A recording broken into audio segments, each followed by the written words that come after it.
tudo isso.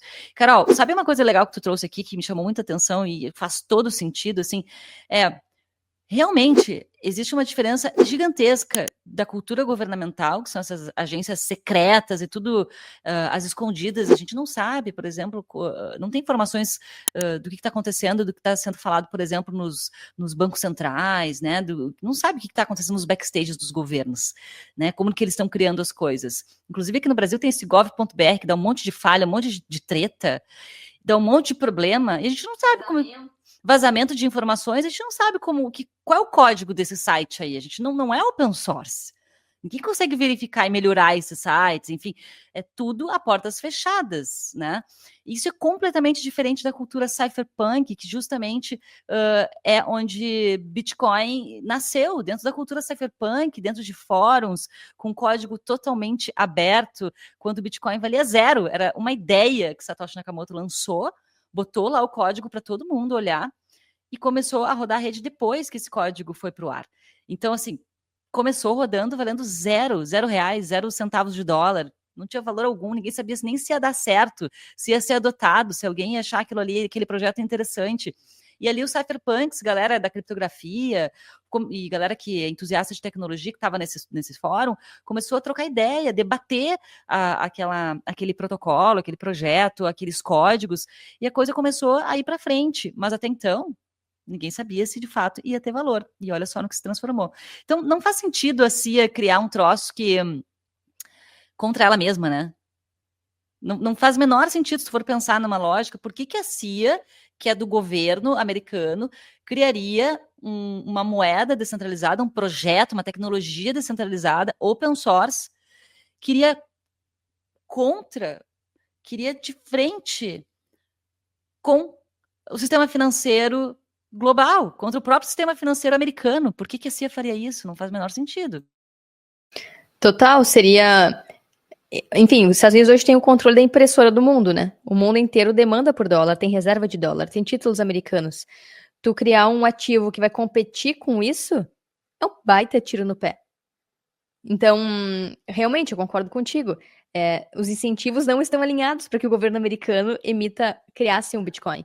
Algo que é infinitamente melhor do que o dólar, porque o incentivo é que os Estados Unidos, como sempre fizeram via força bélica e apontando um tanque para os países, forçasse o uso de dólar, seja vinculando a energia, o petróleo, ou vinculando a proteção bélica. Tipo, usa o dólar, compra nossos títulos, que a gente vai te defender. Se alguém tentar invadir teu território, a gente vai bombardear.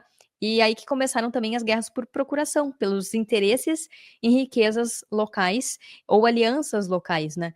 Então, é totalmente contra-intuitivo que os Estados Unidos criassem um Bitcoin. Seria muito mais confortável para eles seguir com o dólar, com a cultura do dólar e com... Eles já são uma potência, por que eles iriam criar algo que afeta eles como potência, né?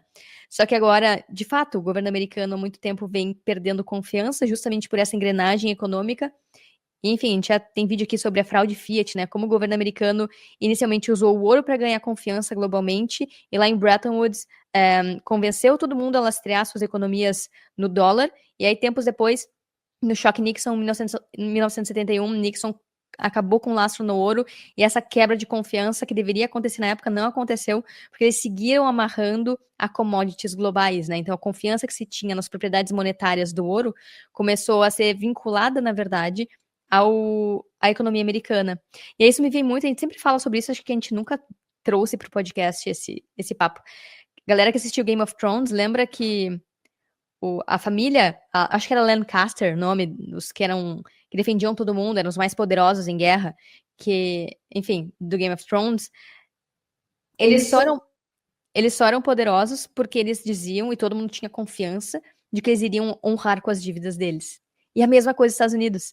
É quase que uma projeção dos Estados Unidos, né? Porque a família é como se fosse a princesa e o príncipe da Disney, assim, o cabelo deles, as armaduras, é aquela coisa bem Disney, assim. E eles apoiam todas as alianças na possibilidade de pagar a dívida. Mas em algum momento, essa dívida, ela, como está inflando infinitamente, em algum momento ela não vai ser paga. E aí que a confiança se quebra, e aí que tá todo mundo exposto. E é contra isso também que Bitcoin protege tanto, que no primeiro bloco tem lá a citação do Satoshi, né?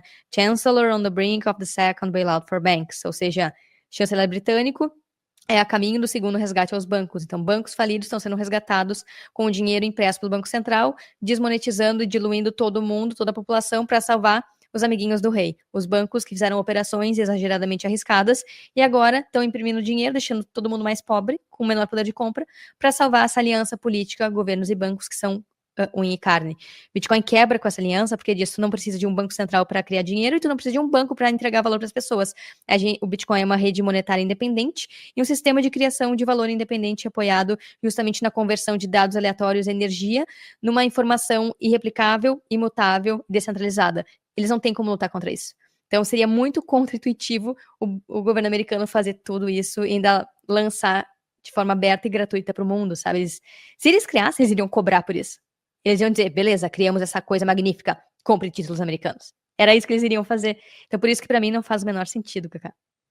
Eu acho que com isso a gente desmanchou o food de que Bitcoin foi criado pela CIA. Se você tiver mais argumentos que você acha que são suficientes para alegar que Bitcoin foi criado pela CIA, comenta aqui embaixo, vamos debater essa teoria da conspiração, vamos ver se você tem argumentos melhores aqui, né? Porque eu acho que é isso, Bitcoin é justamente debate, é esgotar os assuntos, é muito interessante, né? Acho que também por isso que as pessoas gostam de se encontrar e debater. Inclusive, se você não conhece Bitups, que é o nosso projeto de educação open source aí, presencial, tá rodando o Brasil.